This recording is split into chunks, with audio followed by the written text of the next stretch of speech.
Guys, अगर हमारी video अच्छी लगे तो हमारा चैनल कश्मीर लैंड सब्सक्राइब कर दें और साथ में लगे बेल आइकन को भी दबा दें ताकि हमारी नए आने वाली वीडियो आप तक पहले पहुंच सके। बहुत बहुत शुक्रिया गाइस। जो वीडियो मैं आज आपको दिखाने जा रहा हूं यह हमारे गांव के देसी माहौल की बनी हुई वीडियो है। ये मौसम बहार की वीडियो है। यहाँ पर हर तरफ हरियाली है। दरख्तों पर बहुत ही खूबसूरत फूल उगे हुए हैं। ये गंदम है जी, देख लें, बहुत ही खूबसूरत नज़ारा है इस वक्त विलेज लाइफ का।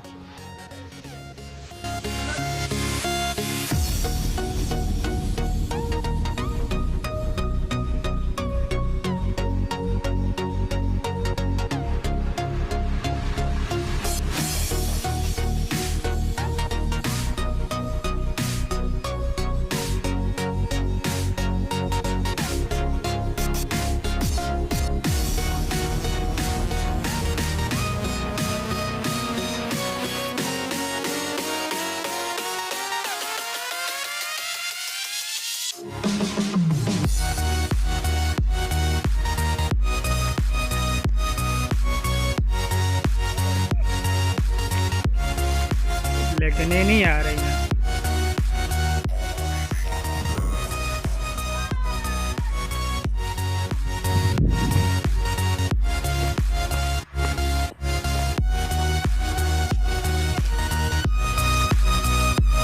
अगर आपने किसी से सच्ची मोहब्बत की है ना तो हमारा चैनल जरूर सब्सक्राइब कीजिएगा।